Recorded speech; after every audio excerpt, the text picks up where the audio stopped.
Welcome to the beer pad. Now tell me, do you know your scrolls from your Kree? Do you know how good or how bad Secret Invasion was? Is it the best or the worst of the Marvel show so far? If you're interested, you're in the right place. If not, piss off. I'm Marcus Beer, and joining me today is our regular contributor, Mr. Paul Semmel, or Skrull Semmel, as he is right now. How are you, my friend? I'm good. Paul is off world right now. Yeah, so Paul's. I mean, look, Paul's off world, and a Skrull has simmed you, and that's what they look like. I mean, come on, you think they would have zhuzhed it up just a smidge, you know? Well, normally I look like Charlize Theron, but for the purposes of this, I've seen Charlize Theron twice in public, and she looks nothing like you. Thank God. And then obviously the D'Artagnan, if you will, our third rusty steer or musketeer, the legend that is Raymundo Padilla. Hello, Raymond. How are you, my friend? I am good. I'm happier now that I'm seeing two of my favorite people. Oh, when are they turning up? You are both here. Yeah. Okay. Well, there you go. That's really sad damning indictment on your taste and your social circle. I kid. Love you too, brother. I understand you have some keeping of house before we crack on. I do. And let me start with, it's Tuesday. You know what that means. But I just wanted to do some housekeeping. Guys, if you're watching and leaving comments, we are going to save a bunch of those for the end. In a big Q&A session, there were some mistakes I made on last week's show. I mistakenly said that Invincible Season 2 was out because my Apple Watch lied to me. It told me Season 2 of Invincible is out. But that is not the case, as Marcus told me after the show. That's coming... did you say November? Yes, and what I actually said was, "You bastard! You lied to me. You got me all excited for Invincible Season 2." And no. Apparently, it's a prequel one-off. Yes, a lovely episode of Adam Eve. It was a little under an hour, but also very high quality stuff, as we've come to expect from the Invincible people. But it was not a full season. But this was a nice appetizer for season 2. Yes. Was your bouche amused? It was. My friend Carlos, who is probably watching or will soon be watching, he told me that I got the ticker wrong. I mistakenly misspelled Kingsley Ben-Adir's name. I left out an S. I made him Kingly Ben-Adir. I apologize for that. If there's one thing a person has, it is their name. And last but not least, please like our Facebook page. Let me put it back. There it is up top. Follow us on all our socials, but please, I'm trying to get our Facebook like count up for reasons that shall be noted. But as Marcus said today, we are talking about Secret Invasion. Now, Paul, how would you describe, in a nutshell, what is Secret Invasion? It was a TV show. Pretty sure it still is. Yeah. I know this one. All right, Marcus. It was a TV show that was on their Disney Plus that was very, very hyped, and we're very excited because it was all about Nick motherfucking Fury. Yeah. And we all thought it was going to be the tits, and it was about shape-shifting Skrulls, and it was all around the world, and it had an absolutely stellar cast, and we were all super excited. And instead, what did we get, Marcus? A pile of shit. Yeah, that is a pretty succinct way to put it. Really quick, in 4 sentences or less, do you guys believe that Secret Invasion was the worst Marvel show on Disney Plus so far? Oh. Okay. Well, no, because when you guys posed the question, is it the worst Marvel show, the first thing I thought of was Inhumans. Oh, Inhumans. Yeah. Which I've never even made it past the second episode of that, and I tried twice. I mean, there are a couple. I mean, you do narrow it down. You say obviously Disney Plus, but I mean, Iron Fist? Yeah, I mean Iron Fist and Inhumans for sure, but Did you Disney ever see Plus, what? which has been oh. generally high quality, I think to me this was easily the worst Disney Plus show for the MCU in terms of writing, wasted performances. To be fair, for me, I didn't like the comics that it was based on to begin with, so my expectations weren't too high, even though the cast was phenomenal. Now, what do you guys think? It was shit. All right. I was so hyped for this. I mean, there has been a noticeable downturn in the quality of the output from the Marvel types, and I'm very upset. For every Miss Marvel, there is a Moon Knight. For every Guardians 3, there is an Ant-Man. Ant-Man Quantumania, and for every every I don't know, something that's good like Loki, there is the anti-Loki, which is Secret Invasion. I cannot express enough my my disappointment in this show. I mean, first of all, it does have Sure you can. Go for it. Yes. Oh, in fact, was that more than 4 lines? Sorry, I'm done. No, it's all good. No, I'll keep going. Well, I was going to say, I mean, it had everything going for it. It had a budget. It had Sam Jackson. It had the Skrulls. It had a banging cast. I mean, the cast oozes geek chic and classiness, cachet, acting talent. Yeah, Olivia fucking Colman, yeah, Oscar winner Olivia fucking Colman, the woman who will turn up in the most random of shows and automatically make them better by 73%. It is actually a scientific fact that's that when science. Olivia fucking Colman, which is her proper birth name, by the way, turns up in a show, whether it be The Bear, whether it be The Crown, whether it be The Doctor Who, and whether it be The Secret Invasion, she makes it better. And the fact is, while her being the best character, the most interesting character in this entire show, and to take that away from Samuel L. Jackson is no mean feat. She basically made so much of what little she had to play with that she deserves her own Marvel show right now. She's the only one who comes out of that with any credit whatsoever. I wouldn't go that far. I thought Charlene Woodard was really good. No, you did not I went agree? there. Okay. No. But you brought up other things like Moon Knight and Ant-Man, and while those weren't as good as other Marvel shows and movies, I think this was way worse. I thought I liked Moon Knight. Was mildly entertained. And my friend Domingo made a point. He thought Moon Knight was the worst, but as you look on Rotten Tomatoes, it was not even close. So yeah, but I mean, what did the professional critics know, and what does the average audience know? At the end of the day, we're the experts because we're neither professional critics or are we average audiences. And I got to say, your graphics work is so on point today. I am just absolutely blown away by it, my friend. This is pretty awesome. And one more for you before we throw it to Paul, but this is a screenshot from Screen Rant. Marvel's 200 million Secret Invasion broke the MCU's lowest Rotten Tomatoes rating record. So, which was held by what? The Eternals? I think it was the Eternals. Yes. Yeah. The Eternals was better than this.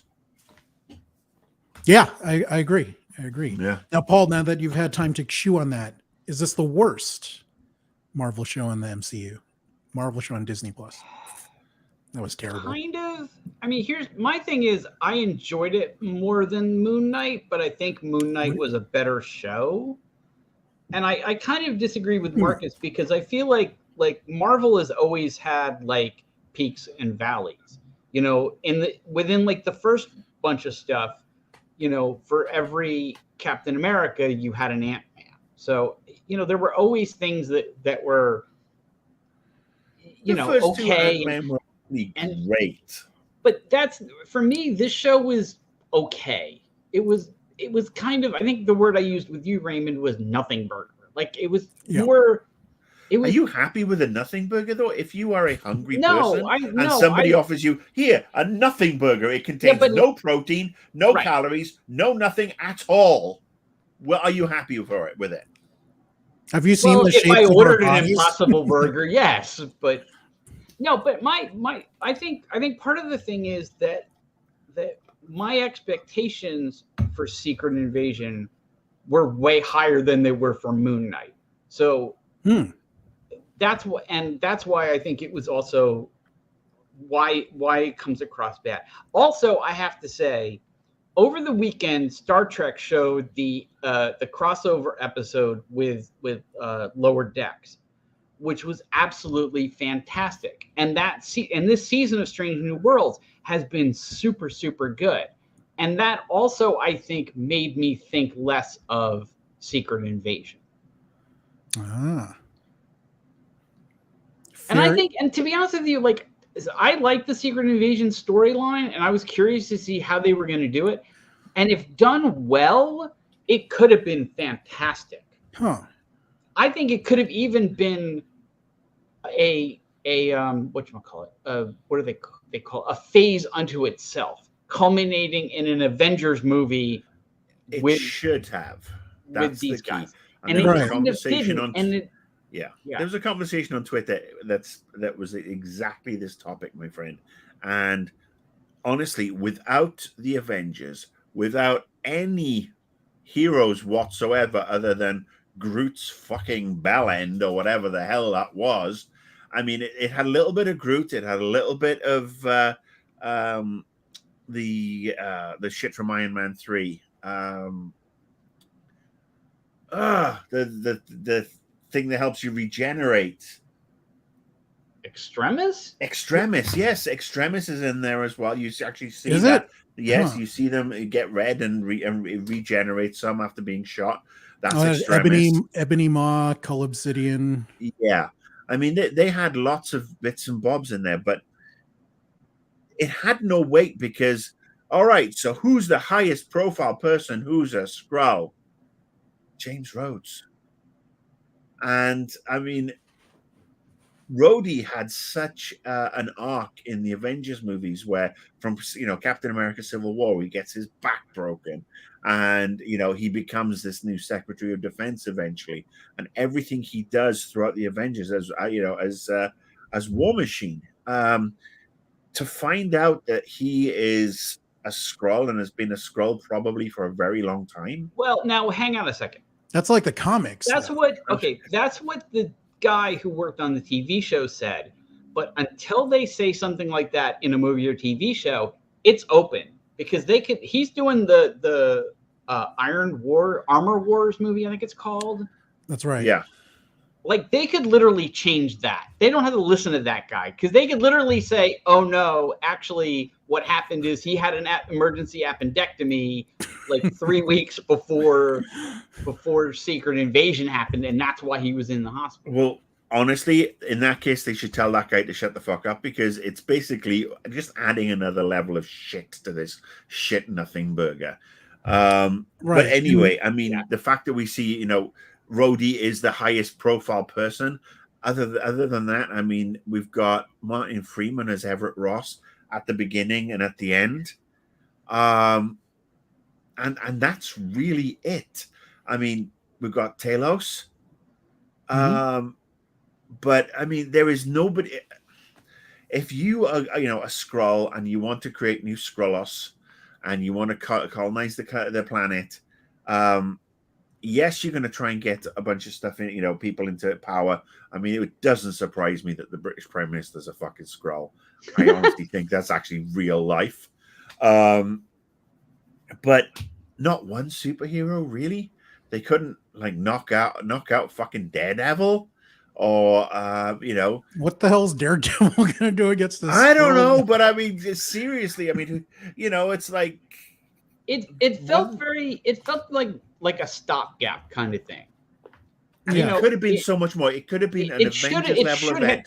Avengers against Avengers. It should have been something more. I think that's the real problem. Is it should have been this momentous occasion. And really all it was is it seems like it's kind of setting up a couple little things that are going to pay off later.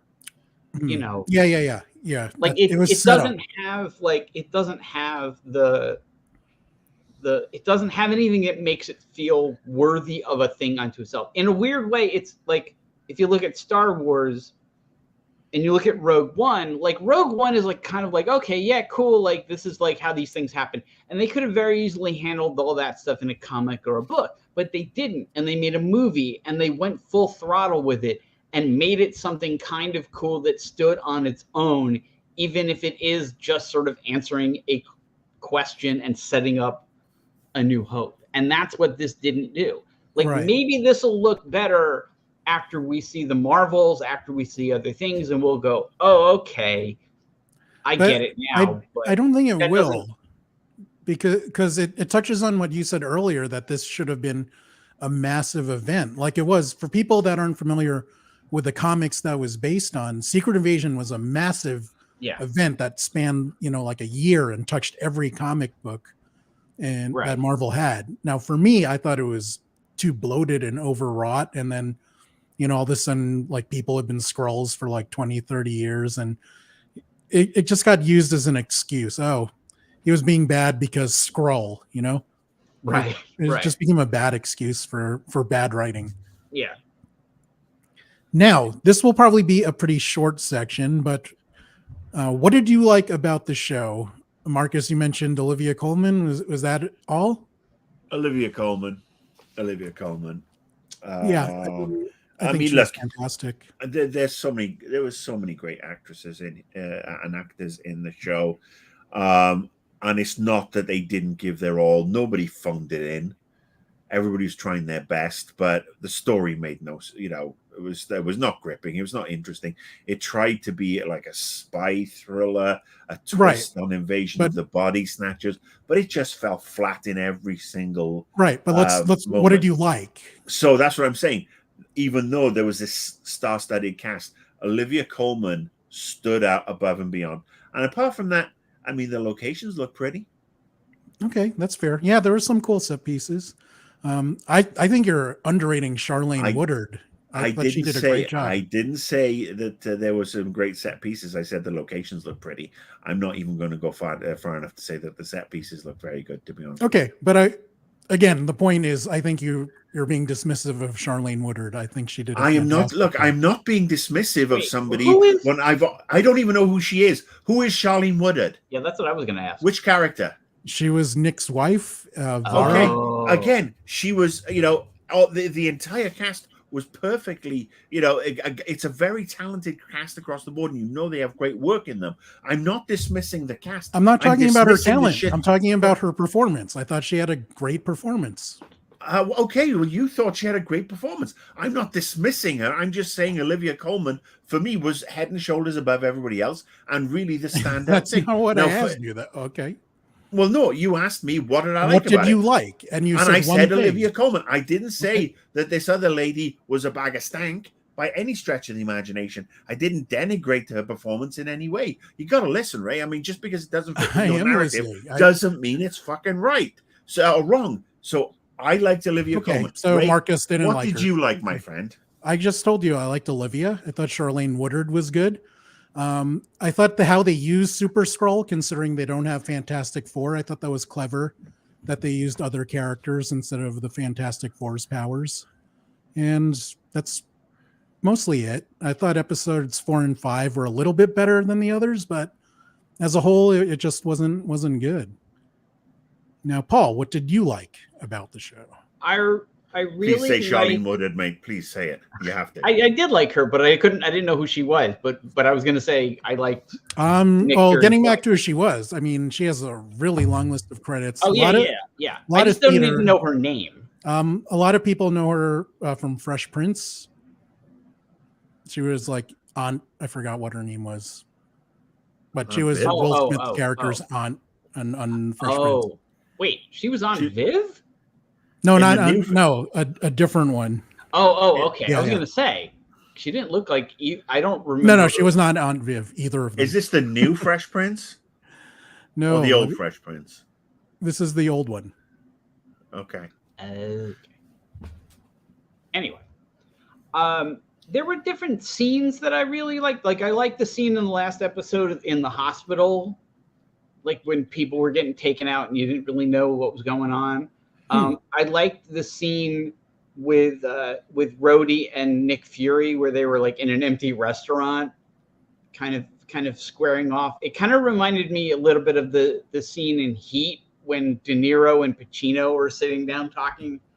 And But a not as good version of that excellent scene. Not in Heat. as good, Yeah. but still really good. There were different things here and there that I thought it was cool to see sort of Nick's home life and things like that. And Olivia Colman was really good, especially at the end when she kind of came in and when she was sort of threatening that one guy. Like I thought that was really cool. He was badass. Yeah. I like the scene with Priscilla and Khaleesi when they had the scene at the house. I thought that was a really good scene. Yeah. That was a good one too. When before it got shot, the house got all shot Yeah. and stuff. Yeah. I also liked at the very, very end when after it was revealed that the Skrulls were on Earth and they were like, "Oh, we know how to find them," and they showed people like killing, like military people killing Skrulls. I liked that they threw in that there were idiots who were running around like shooting people because they thought they were Skrulls, because that's that's exactly what would happen if this happened now.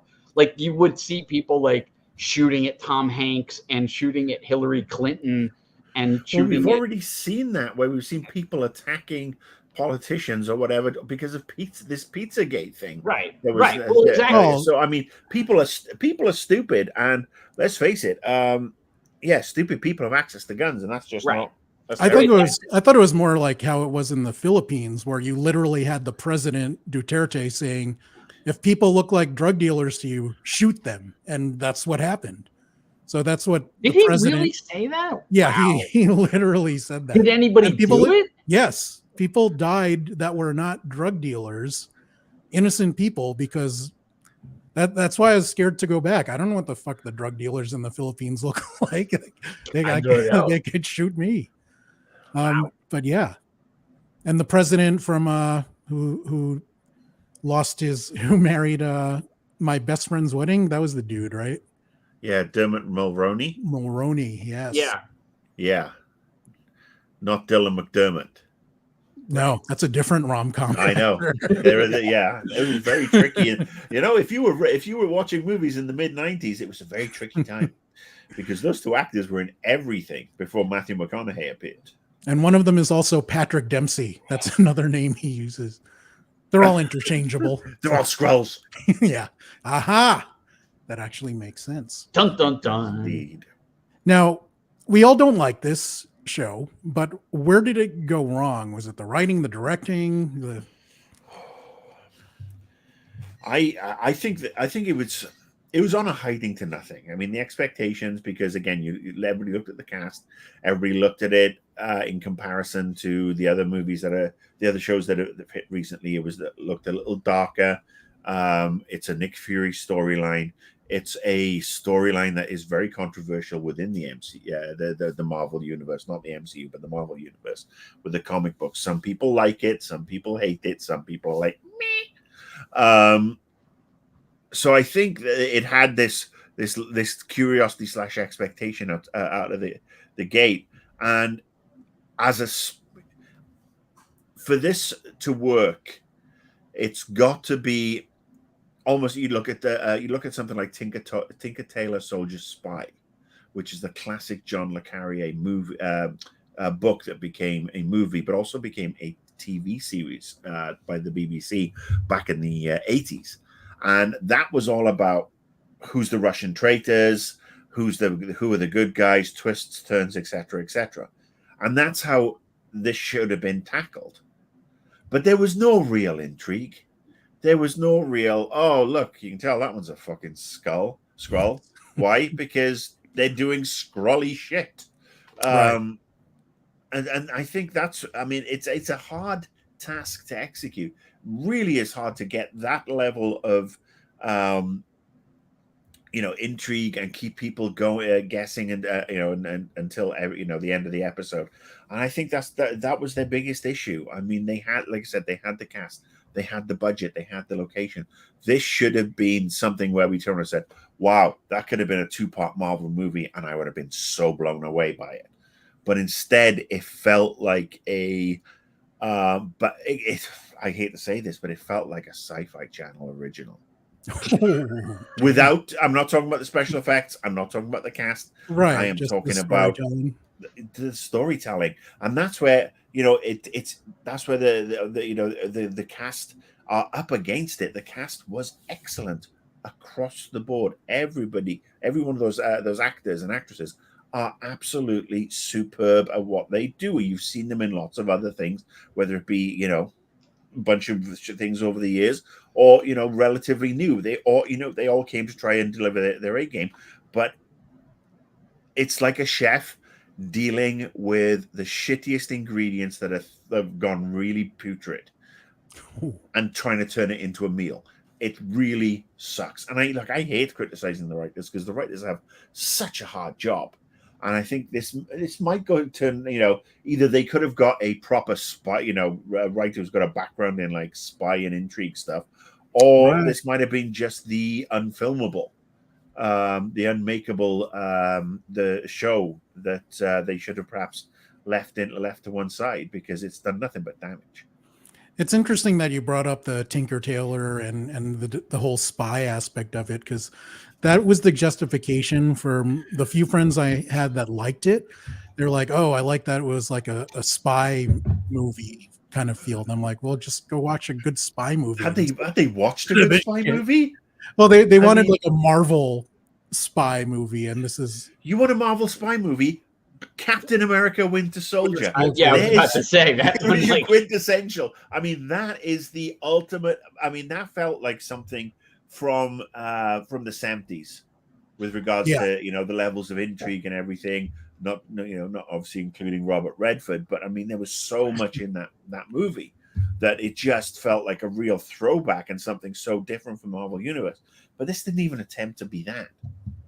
Yeah, I agree. But I mean, for me, it was just the writing was just not good. And I couldn't get past the initial conceit, as Paul mentioned, that you have this world-threatening situation. So let's handle it with humans, even though we have access to thunder gods and super soldiers and geniuses and a gamma irradiated genius. But no, we'll send these humans after them. It just made no sense. So anything after that made less sense. How cool would go on, Paul? Because to me, it goes before the writing. It's just sort of the objective of it. Yeah, like, what was they kind of said what is the purpose of this show? And like I said, we may find out later that it has a purpose, but right now it doesn't seem like it serves much of a purpose, except to be this sort of interim story. And once they kind of set out with that, I don't think anything I don't think having like better writers or better directors would have helped at all. You're probably right. Like the initial premise is not good. Yeah, so, the initial premise could have been good though. Could you imagine having them crack? They had the purse strings loose. So why didn't they hire our favorite green gamma irradiated scientist to be a part of this from the get-go? And could you imagine the final battle between the Super Skrull and the Hulk? That to me would have happened in the comics. That happened in the comics. To me would have been absolutely baller. Yeah, Hulk smashed the shit out of him. Or She-Hulk, which would have made the ending also very funny, because one of the criticisms people levied against that final battle was that it was literally what they were talking about at the end of the She-Hulk show. Like they made fun of it before it actually happened. So it would have been funny if like they had brought She-Hulk into this and she was the one who got into the fight with the Super Skrull. Well, they should have just put Deadpool in there. That would have been Deadpool and Wolverine. There you go. Yeah. Wow. can we just talk about one other thing? Sure. Maria Hill and Talos. Okay. What a way to waste these characters. Give them nasty, useless fucking endings. I mean, Talos, one of the most interesting characters in the MCU. I mean, he came out of, he was great in Captain Marvel. Captain Marvel, and we saw bits and bobs of him over the years. I was so looking forward to seeing him in the Marvels. So I would have thought he'd have been up there, in the that would have made sense. Yeah, the Saber space station, or the Sword space station. Sorry. So to see him offed like that with just a freaking one stabby side of a racing track that was supposed to be the M4. No, that was obviously like fucking a test circuit somewhere in Germany. And then Maria Hill. I mean, talk about an underused character in the MCU and a fine actress to boot in Kobe Smulders. She's had some really, good bits and bobs over the years, but she's been fed scraps, and to get shot by a Skrull. I mean, it didn't even. It's supposed to carry some weight. It's like, oh, look at us, we're super serious. We killed Maria Hill right at the end of the first episode. And it was like, no, that doesn't give you weight at all. In fact, I'm fucking furious at you and for the rest of the show because of what you've just done. Because you just gave her a totally senseless bullshit ending before she really had a chance to play anything in the show. She could have been a really great part of this series and provided a little bit of variety.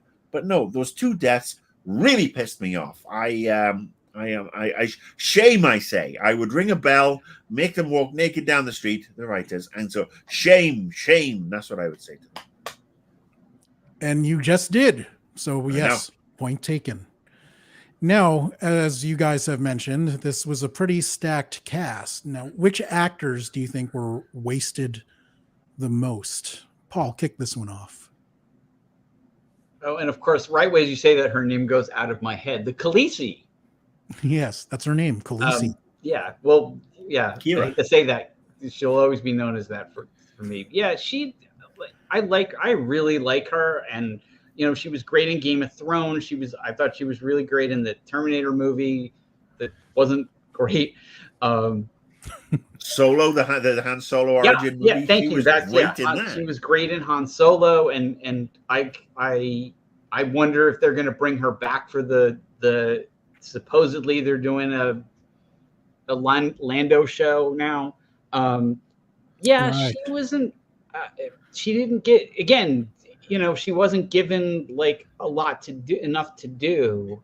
Agreed. And it was like, okay, your dad is dead, and you're like, oh, okay.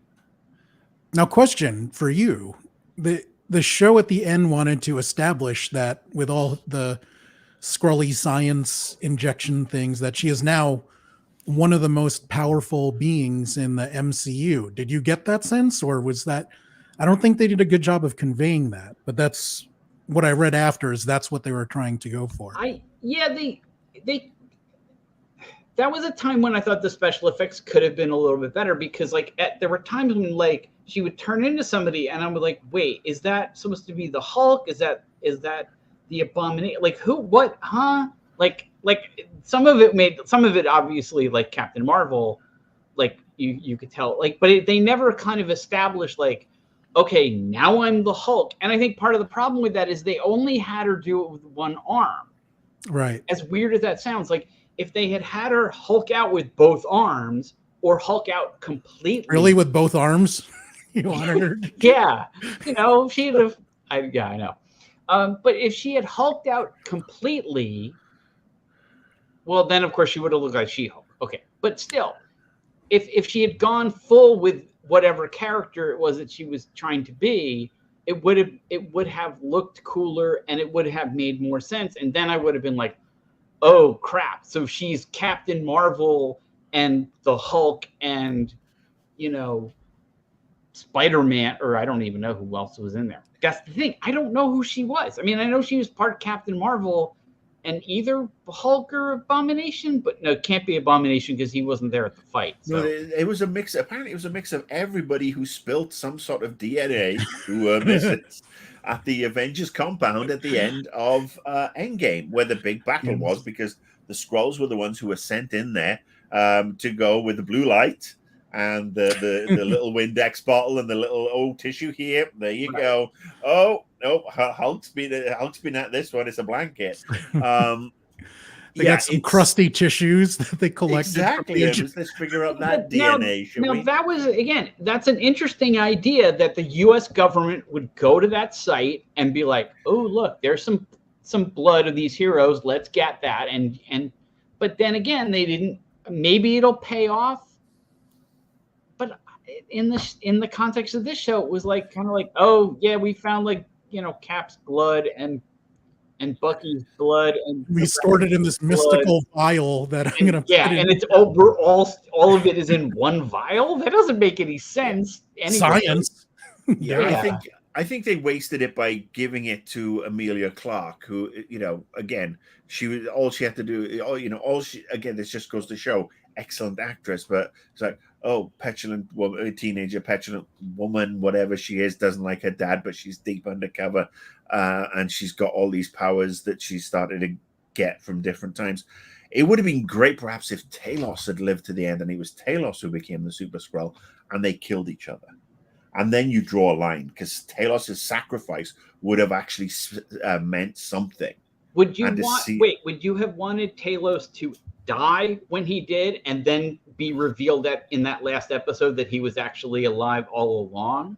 No, I would not have had Talos die when he died. Okay. I would have had him come along. I mean, look, we could have killed off the Emilia Clarke character or any other Skrull character, and it would have come down to the old guard and the new guard, both Super Skrulls, kicking the crap out of each other until Talos basically does something to kill them both and sacrifices himself, and that would have given weight to Talos' storyline, in my opinion. I wasn't sure where you were going with it. That's why I asked. Okay. Hey, at least Mrs. Talos didn't even get an on-screen death. They just wrote her off in text. It was terrible. She was in 2 movies. They didn't even give her the glory of an on-screen battle, or at least, that's a lot of the problem, is that it just seemed so. I mean, it's only a 6-episode series, and there's nothing wrong with that, because some of these Marvel shows have been a little bloated. And I've always had this criticism that 6 is a good number.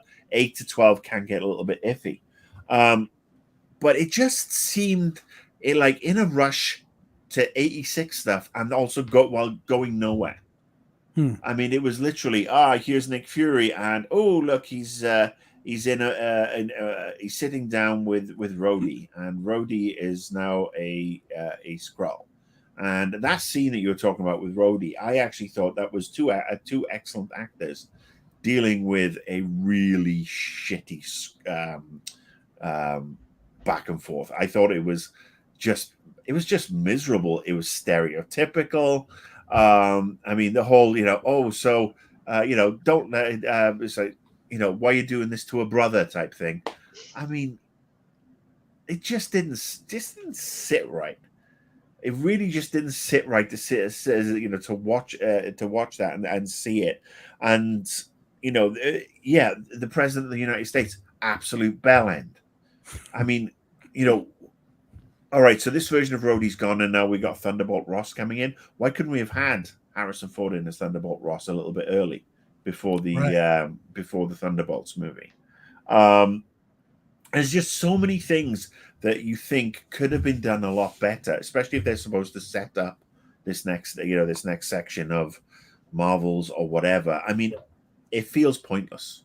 Well, the other thing that I thought of was Ms. Marvel, in a sense, is similar in that all it really did is it introduced a character that they had to introduce before the Marvels. That was it. But what the writers what the writers did is they did something really cool with it that made it a lot more interesting. And, again, that's not what they did in Secret Invasion. They kind of just were like, oh, all right, we got to do this thing, so let's just do it. I would argue that Ms. Marvel had better source material that was more suited for a miniseries than Secret Invasion, which is, like we said before, Right. a massive event that. Yeah. But again, if you think about it, well, what was Ms. Marvel? Well, it introduced the Ms. Marvel character. Like it didn't have like an impact on the grand scheme of things. Like a lot of the stuff in there is not going to come up again. Like all the stuff about India and Pakistan. And what I thought was kind of cool is that they said, okay, we have to introduce Ms. Marvel. We know her story. Oh, I know what we're going to do. Let's bring in all this stuff about her history, about Pakistan and India, and about the split there. And they ended up with I don't know if you guys ever watched the Watchmen TV show. Yeah, of course. It reminded me a lot of that, where you had this basically they were like, we're going to explore what happened in the Tulsa riots in the context of the Watchmen and these other characters. And I thought a little bit different in the amount of cursing in either show. That's true. That's true. Iman Vellani has not dropped a good F-bomb yet.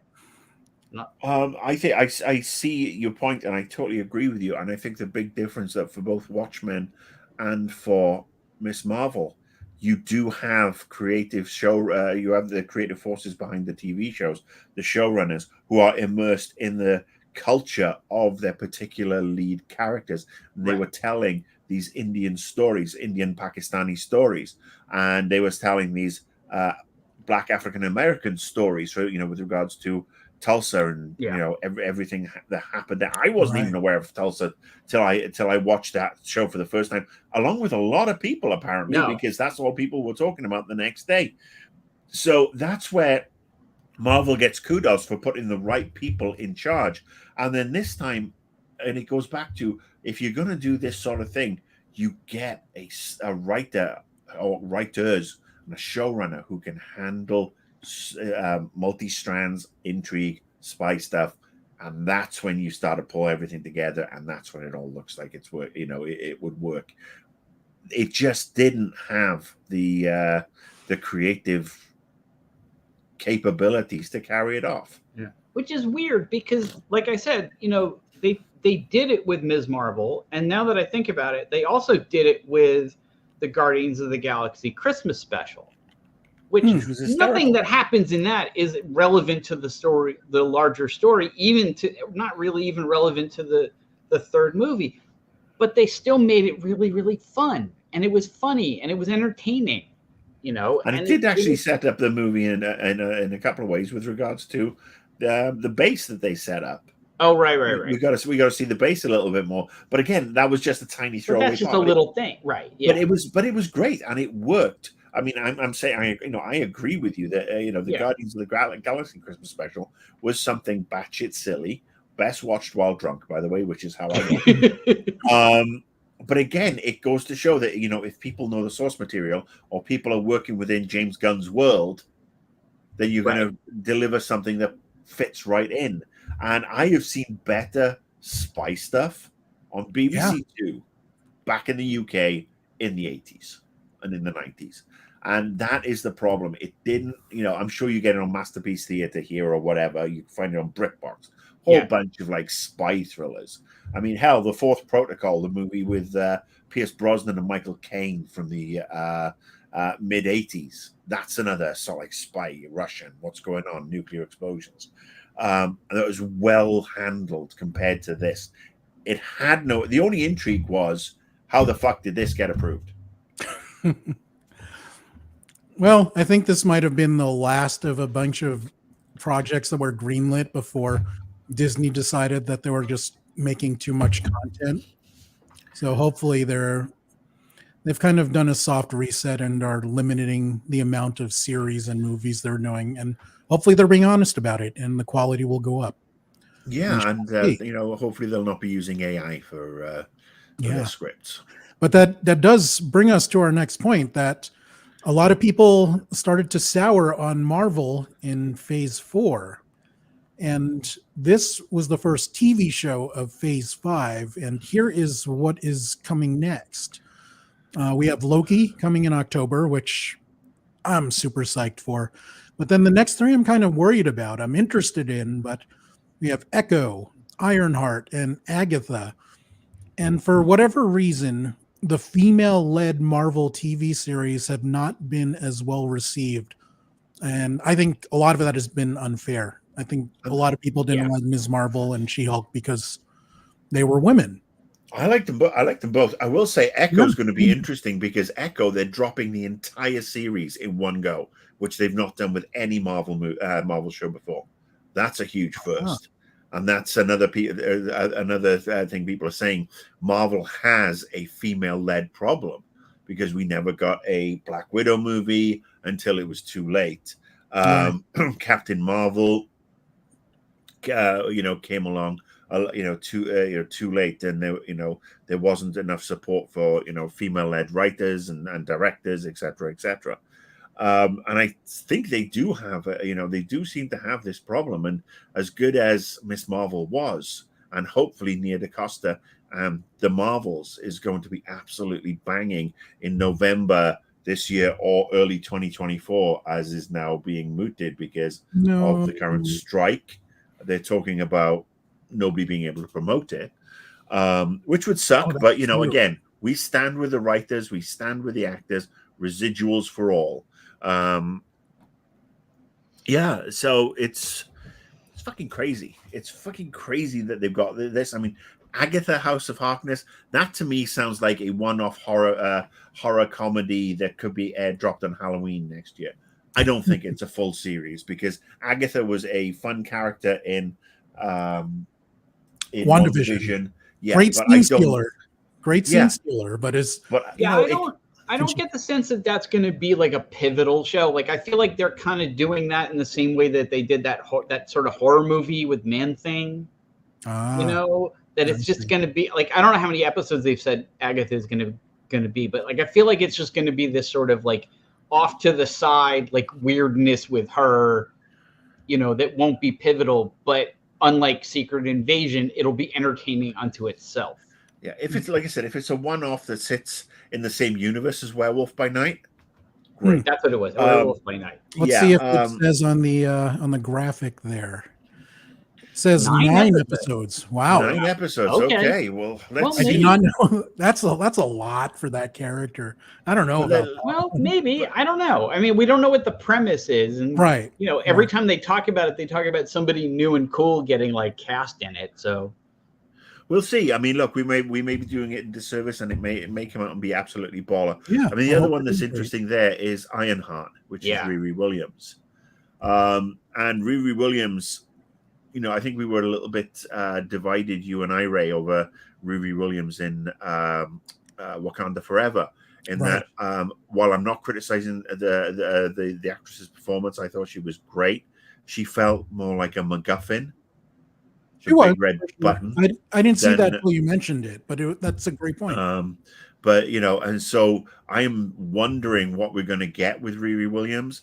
Are we going to get something that's actually really cool, interesting, and helmed by a Black creative team who are going to be able to talk about this stuff and the real issues? Because let's face it, young black women in STEM get shat on and have been for decades. So that's going to be interesting on how that works, especially without the safety net of Wakanda behind it.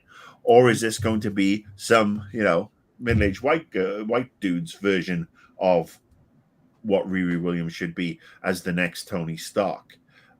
So that one is, I'm hoping for the best, but prepared for the worst. But I mean, the fact that we've got three really interesting characters back to back to back. I mean, Echo, she was a great part of the Hawkeye show. And it's going off to somewhere like Akron, Ohio, or something. That's where she's from. That's going to be interesting in itself. I'm hoping for the best with those three. I am unfortunately, my Marvel stuff is just. You have Marvel overload, as do a lot of people. And I have Marvel food poisoning. I went to the all-you-can-eat buffet and had a little too much of the Marvel, and thankfully, Guardians of the Galaxy managed to act like Alka-Seltzer for a Right. lot of stuff and got rid of that gas, but Secret Invasion didn't really help. Now, with how Secret Invasion kicked off Phase 5 TV and seeing what's on the slate, do you think that the MCU will reach the heights of Infinity War, or was that the peak, never to be seen again, or will Marvel turn it around but never approach those heights? There was something I was worried that we'd never see those heights again, especially with Secret Wars and Kang Dynasty, because the writer of Ant-Man and the Wasp was the writer of those Yes. movies, and then they fired him. Oh, I did not know So, yes, he's no longer writing those movies. And again, I'm sure he's a very talented writer, but he just seemed a little bit out of his depth. I mean, there's so much writing on Loki where we know we've got Jonathan Majors back in there, but Jonathan Majors hasn't filmed anything else for any other movies. He's been sidelined. Are we going to see him recast? There's so much hinging on what happens to him. Right. Yeah, I mean, maybe Secret Wars needs to be retooled. Maybe Kang Dynasty needs to be just maybe it was literally at the end of Loki. It says, and Kang went to a farm upstate where he got to play with all his other Kangs. The end. Because Or right Kang now was a scroll. Poochie, I have to go back to my planet. They need me. Poochie got killed away with his planet. Exactly. And that's not because Jonathan Majors isn't a great actor, but He's unfortunately But he did shitty things. he has done some shitty things. Allegedly, I don't know. According to a lot of people. Well, somebody said that they think that there's a way that they can replace him with the guy who played the high evolutionary. Yeah, Chuck Woody or Wooji.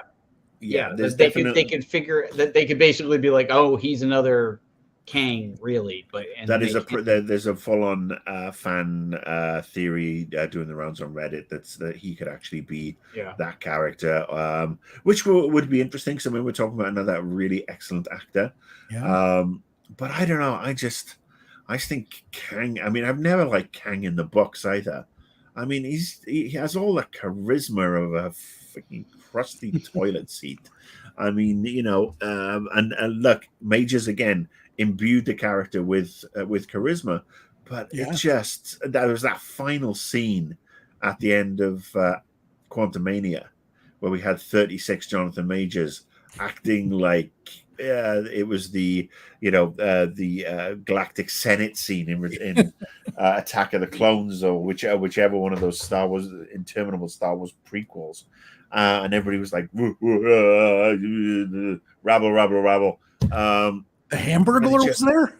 The Hamburglar was there apparently. Yes, he was in the booth with E.T. That's right. Exactly. It just felt like that. It just felt out of place, and it doesn't imbue me with any sort of like excitement for those two particular movies, and that's why I think I'm also looking forward to the Marvels a lot, because I don't think it touches on Kang or his dynasty or the Divergence, right. And hopefully maybe Loki was retooled at the last minute.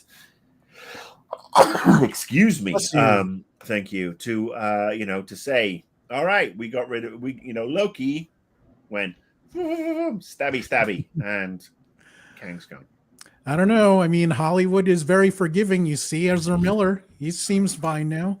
Oh no, Ezra Miller's done after the performance of the box office boys. Ezra Miller. Ezra Miller is off on the sidelines with Armie Hammer and Kevin Spacey. The only way Ezra Miller could have actually made back was if The Flash had been a box office bonanza, as opposed to being beaten by some Calvasiel weird QAnon bullshit movie. I don't even think if Flash had done really well that people would have accepted him again. I mean, I think that Hollywood just would have been like, you know what? We were just keeping him around until the Flash came Well, I'm out. saying that's it. That was the only way he could have. Oh no, I hoped for don't some even redemption.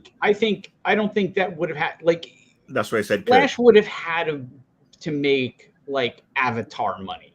Like it would have I to. mean, make, absolutely, like, absolutely. It should have. You know, it had it been this critical darling and this huge thing that I mean, it's ironic really because it's a deserved and appropriate nail in the Snyderverse coffin. It just, yeah. Well, I'm just happy to be done with that part of DC. Yeah. Okay, we have gone almost an hour talking about Secret Invasion. As I mentioned in the intro, we were saving Q&A for the end of the video. If you want to ask us anything, we'll go through your comments that you've been posting since the start. If you have any new questions, please drop them by. Carlos says, does this still count as a TV show even though it's on streaming sub? I don't know. I'm watching it. Yes, you watch it on the TV. Or the phone, or the tablet, or the Screen. computer, or the Google Glass. Yes, yes, it does count as a TV show because you do watch it on the TV. But I mean, this does bring up the issue in Hollywood right now with regards to streaming and residuals and the actors who are getting absolutely screwed by streaming. Everything's moved on except the studios. So. Nate said he thought Falcon and Winter Soldier was the worst. I will go second worst on that. I will go for actually Falcon and the Winter Soldier was a better spy type movie TV show than Secret Invasion. But no, I mean my second worst of this current MCU iteration for me is still Moon Knight. Carlos also liked the interrogation scene in the meat cooler. Yeah. Olivia Colman. Yeah. Olivia Colman. I mean, she's just so chatty and natural and matter of fact. And I'm going to top your dick off now and I'm going to shove it in your ear. And then I'm going to turn your balls into a pair of ping pong balls and I'm going to bat them around. And I mean, it's just this way she has with her delivery, which makes her such a badass. I mean, I would love to see her the new M in the James Bond movies because that'd be cool. That'd be really cool. Yeah. That would be good. So great. How old is she? Does she have enough time to do like 3 or 4 of them? Yeah, she's probably about early, maybe mid 40s. I mean, Dame Judi Dench did them for. She went through Brosnan. There was 4 Brosnans and 5 and 4 Daniel Craigs. She is 49. Okay, so she could do time. at least three or 4. I'd love to see that.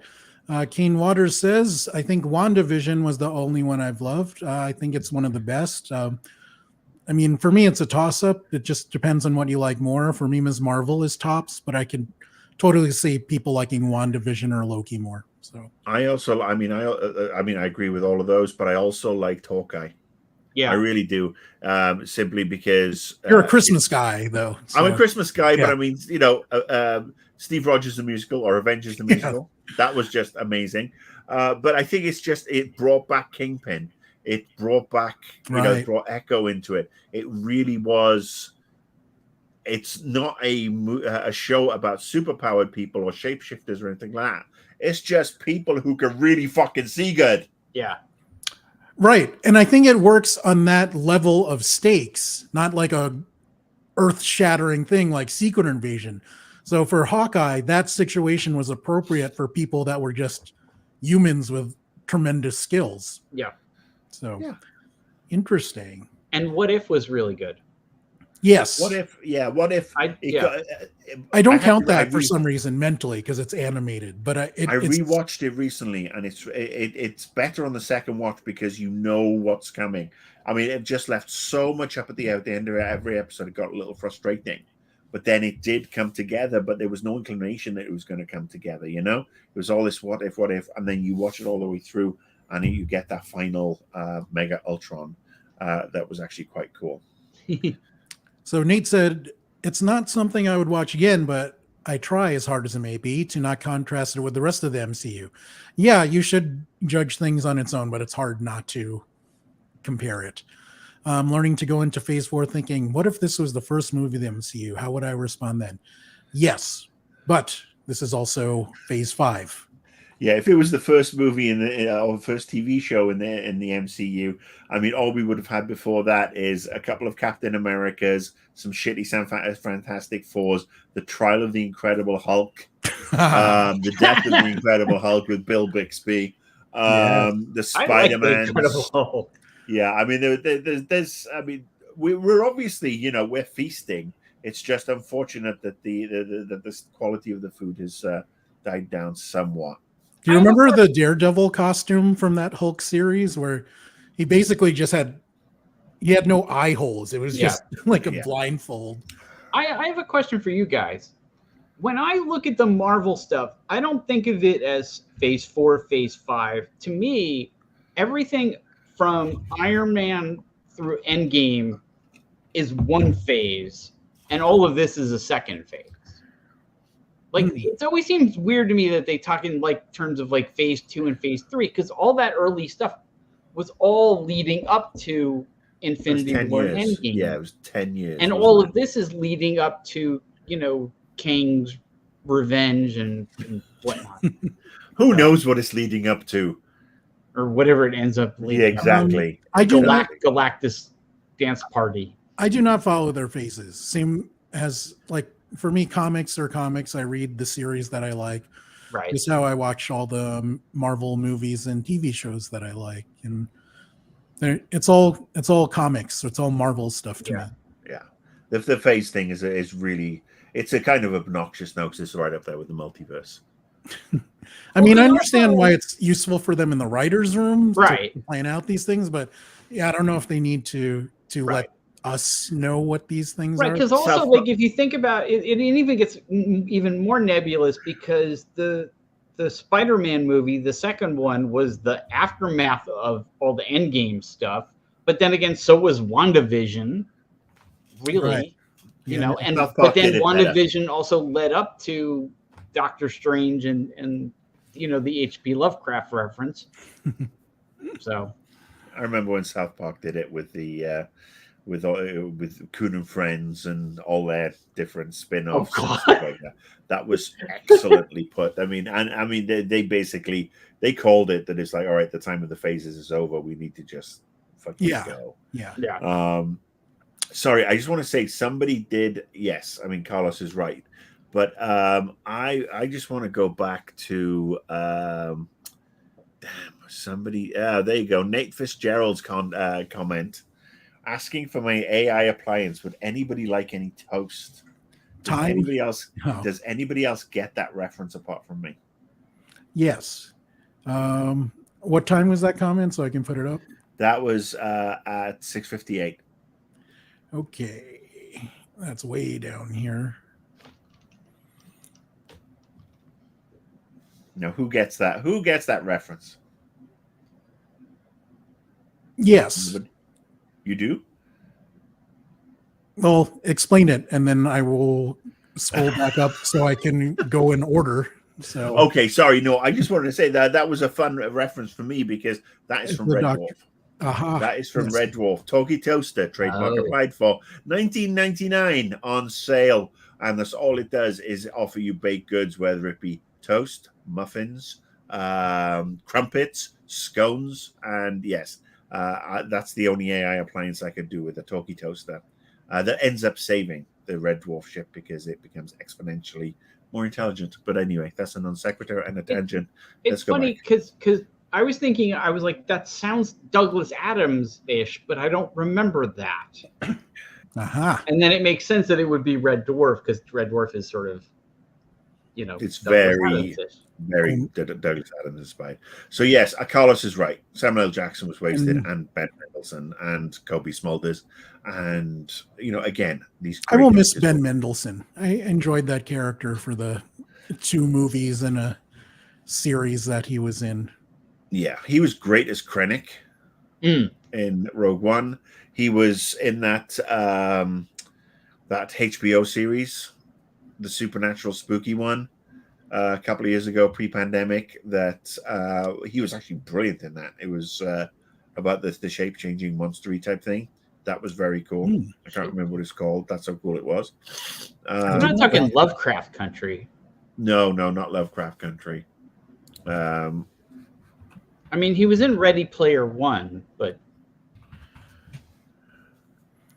let's see. He was. It was The Outsider, 2020. If you have HBO or Max, it's called nowadays, you should definitely watch it because it's a really good series. So I'm putting this one in kind of to make a point where we talked about Bilbo and Rhodey being replaced by Skrulls for a very long time. And people had pointed out scenes where those characters have bled and the blood was red and not Skrull purple. So yeah, whatever that means. It means that they didn't really think it through. It's called a continuity error. Yes. Yeah. Then we got some hashtags going. Couldn't afford Mrs. Talos. How unfortunate for her. And yes, I think Marcus was talking. No, I wasn't talking about the Saint. Saints. Good God, the Saint movie was atrocious. I think you're talking about the. Is that the Val Kilmer? The Val Kilmer. Oh, yeah, that movie was horrible. The books are actually better. The books by Leslie Charteris are actually, a great time capsule. And then there was two iterations. One was Roger Moore, and the other one was Ian Ogilvy in the late 70s, early 80s. And again, they were kind of smooth and suave, but they weren't spy intrigue type things. I mean, Smiley's People, which was the follow up to Tinker Tailor. There's been a slew of them that you find on BritBox that are haven't aged very well, but still do this espionage thing very, very well. They saw Reds Under the Bed, The Communist Menace, and the Profumo Scandal, which was about being blackmailed because a politician was a homosexual, and obviously that was wrong in the UK for such a long time. Fucking backwards animals. That's why I don't understand the people that liked Secret Invasion because of the spy aspect. I mean, there are better spy things to watch. I mean, well, in the MCU, we've already said what. Civil War. Yeah. Carlos has one about Agatha. I feel that Agatha, Coven of Chaos, will probably be about Agatha trying to control chaos magic, but she ends up bringing back Wanda. That's very plausible. We'll see. I mean, as long as it doesn't end up like Hocus Pocus 2. More hashtags. Kang died with Mrs. Talos. That's what. Yeah, that's what it is. He eloped with Mrs. Talos. They didn't die. They went off to a farm upstate. Her name is Judy. Judy Talos. Recognize Judy Talos. Now, this one, I know, Marcus, you were a big fan of Tulsa King. So Tulsa King Series 2 had more intrigue. I did not watch Series 2, but... Well, Series 2 should be good. I mean, the first one was very enjoyable. Actually, I was on the Paramount lot a couple of weeks ago, and I walked past the writers' room, the now empty writers' room and production room for Tulsa King. So, we have one for Paul. Paul, which Jonas brother do you love the most? I only know one. What are the other ones? Colin Jonas. I was going to say Chuck, the unknown Jonas brother. The missing one. That's like saying which Hemsworth do you like. I don't. It's like, oh, there's Thor and the other one. Like, wait, isn't there a third one too? There's three. There's three that are in the band, and I think there's like a fourth at home that like the stay-at-home Jonas. He's like a tax accountant or something. Yeah. Frank Jonas. Yeah. So is that one your favorite? So Kane Water says Ant-Man 1 and 2 movies were fun. Marcus and I both agreed. Paul did not like them as much as we were did. Okay. They had a lot more heart than the third one. They had Paul Rudd. They had Paul Rudd. They had Luis. Luis was awesome. You did not like Luis, Paul. I was not a big fan of Luis, although I did like Ant-Man's kid. I think, in fact, it's funny because that movie was just on TV right before we came on. And I always loved the scene in the first one where the little kid is talking to Barbie Carnival, who's a cop, and she's like sitting there eating cereal, and she's like, "Are you gonna go and try and find my dad?" And he's like, "Yes, sweetie, that's what I'm gonna do." And she's like, "I hope you fail," or something like that. Something so But like again, I mean, the kid in Ant-Man Yeah. wasn't actually annoying, so and that's no. an achievement in itself. Obviously, the third Hemsworth brother actually appeared in Westworld. Uh-huh. He was in Westworld. Didn't he also play Thor in the play? That's right. He You're did. right. He did With Matt indeed. Damon? And Matt Damon was Loki. Yeah. And the guy from Jurassic Park, Sam Neill was Neill. was Odin. Yeah. Yeah. So You're right. Yeah. to reiterate, the good one is Thor. The one in the middle is Hunger Games. Is he in that? Is that right? Yeah, that's the Yeah, he's the one who was engaged married to Miley Miley. Cyrus, And That's who's right. now taking over as the Witcher. yeah. Miley Cyrus? That makes no sense. Yeah. at all. Miley Hemsworth is the Witcher. Oh wow. So that the Liam. That's is Liam, that that's him? it. Liam. Yeah. He's Yeah. gonna Liam be. Hemsworth is taking over as Geralt of Riva. Is there an explanation in the Review. show? I didn't watch season 3. I don't. I don't watch the show, so Well, if you are He- watching the show, please leave a he's comment. a Skrull. That's right. Superman was a scroll the whole time. Nate says, I feel Endgame will play a part in the future, so it's all leading to more, hence the phases. Sure. Yeah. I don't know. I don't understand that comment. Hashtag nailed it. I don't remember what the context. But we were probably right. Travis Mitchell says, hope you're all well. Thank Yeah. you. I hope you're well too, Travis. Yeah. Apparently Paul doesn't. That's so rude. What the hell, man? DC just needs Joker. Oh, Marcus like that one. No, it needs It needs Joker. It needs Joker in the Batman movie. The Batman 2. The Twilight guy one. Right. But it doesn't need this Folie à thing. Is just terrifying. And it just looks like a bucket of wankery. And I really just I'm trying to ignore it. Lou Ferrigno, yes, big ups to Lou Ferrigno. We have an explanation of a comment with another comment. Nate was saying I nailed it with a reply to his then. Okay, that makes well done, sense. Carlos. So Pat people yourself are on the having back. like conversations without us. Yeah, I mean these guys are. This is how friendships are made by ignoring. Commenting on our stuff and ignoring us. Well, those guys, Nate and Carlos have known each other for like 20 years or something. Okay. So they are old friends from my G4 days that are still here. Yeah, those are the days. Anyway, Yeah. all right. Now, closing think- thoughts. Any last thing you want to say about Secret Invasion? Thank God it's over. I'm happy it's over. Next. Yeah. Next is we go back to Star Wars. And Oh, we have Ahsoka. That's right. Yeah. Ahsoka's coming at the end of July. It's August now, mate. End of August. This is August, so it's actually only like a couple of weeks away. Yeah, last week. I of will August. say, I mean, if we just want to just throw out random stuff here, Yeah. I do want to say that I am enjoying Twisted Metal. I'm also started playing Baldur's Gate 3. I'm enjoying that. Yes, I've been playing the beta forever. Yeah, I'm love not that going. series. I'm not going too far into it because I know I'm about to lose everything. And yes, that's about it. Good Omens 2, highly recommended. Love the first I haven't series. started yet. Every time I want to watch it, the missus just doesn't. But tomorrow, watching Ninja Turtles, Oh, and on Thursday, watching Meg 2, The Trench, Oh. Meg Harder. Evil Sharks. I That's loved right. the first Meg. I loved the first Meg. And yes, Samoa Joe in Twisted Metal is absolutely fucking bonkers, and he is amazing. He is voiced by Will Arnett. Yes, I've gone to karaoke with Samoa Joe. He is a fine fellow. Does he play the clown? Yes. Yeah, he Okay. does. He does, but it's not his voice. It's Will Arnett, and Oh, I mean, it's that's just even another. funnier. Yeah, it does work. It works. Anthony Mackie is He peaked at 8 Mile. Anthony Mackie. I mean, he does it so well. It actually gives me a lot more interest in hoping that we'll see another Twisted Metal game that perhaps has a little more, expanse to it, and almost has this sort of like rage, Mad Max I'm actually feel really to the game. surprised that we're not seeing. I'm surprised we haven't already like had that announced. I mean, given that they're doing the TV show.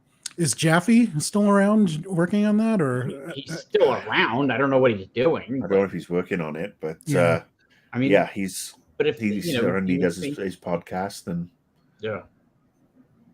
I don't know. Paul? Any new movies or TV that? I mean, you like I recommend? said, the Strange New World Star Trek has been really, really good this season. The last episode that they did after the crossover episode was really kind of brutal in a way you Do don't not give usually anything see. away. I'm waiting for everything. I've been avoiding spoilers. Okay. I'm going to binge the fuck out of that once everything's dropped. Yeah, because that's it's- how I got into both Discovery and Strange New Worlds.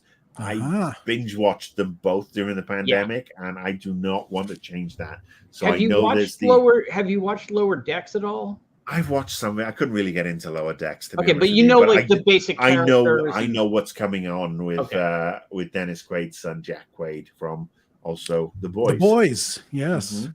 And And he's Oppenheimer. also Superman in my what's it called? My Friend's Superman. Never, don't know that one. What is? Was It's that? a new cartoon. It's on Adult Swim. Oh, Oh, it's also on Max. Yeah, it's pretty yeah. good. And he's like the voice of Superman, which is kind of weird, but at first. But He's a good actor. I mean, like I said, he's in Yeah. Oppenheimer as well, and he's really good in that. his dad's a little cuckoo right now, but His- wait, His- is his dad the crazy one or the His Not- dad is his dad is Dennis Quaid, Dennis Quaid, not Randy Quaid. not Randy Okay. Quaid. Like, I was No. gonna say. His dad is not cuckoo. It's his uncle who's cuckoo. Dennis is. I actually met Dennis once. We had him come in when I was working at Vivendi, and we were doing Time Shift, and he came in to record the vocals for the lead character, and he was such a nice guy. But he was obviously having his demons. He was going through that whole controversy with Meg Ryan and Russell Crowe at the time. Oh God. So yeah, he was obviously not on his A game, and ended up got in the end replaced by Nick Chinland, who was also an absolute fantastic person to work with and who had plenty of war stories. I But was yeah, thinking more about Dennis Quaid being more full on MAGA than literally crazy. I thought it was he? Randy Quaid was full on MAGA, not Dennis. I'm I pretty may be sure it's wrong. Dennis. I may be wrong, which would suck balls. I would be never- sad if either of them were. Well, no, but I mean, both of Randy those Quaid guys. is fucking lunatic. Do you guys like? I love Invincible, Rob, and yeah, we talked about Adam Eve at the beginning. I did watch that after my Apple Watch lied to me and said Invincible season 2 was on. Yeah, I like the special. It's almost an hour. I think it fits into the tone of the Invincible series, but gives it a different feel because it's obviously talking about a different character. But the writing was good, action was good, and it gets a little heavy at times. And of course, there's always the fucked up things that happen in Invincible that are. Oh, I'm now Always seeing fun that to Dennis watch. Quaid is indeed manga, and I'm now disappointed because I can never watch Inner Space again. Oh, that's such a good movie too. I do. You fucking ruined Inner I'm Space. for me. sorry. I'm sorry. I feel bad about that. All right, we're done. This show is over. Let's go. I need to go and have some supper and just try and choke down my disappointment that Dennis Quaid Yes. has gone the way of the fruit, the way of the fucking nut bar. So, guys, thanks for watching. We will be back next Tuesday, same time next week. We'll either be talking about the start of the Premier League season, Twisted Metal, or Good Omens 2. Marcus and I will figure it out. Ninja Turtles. Ninja We will Turtles. talk about the Meg 2. Leave a comment with what you want us, or drop us a line on Twitter, Facebook, and we will see you next time on the Beer Pad. Say goodbye, boys. Goodbye, boys.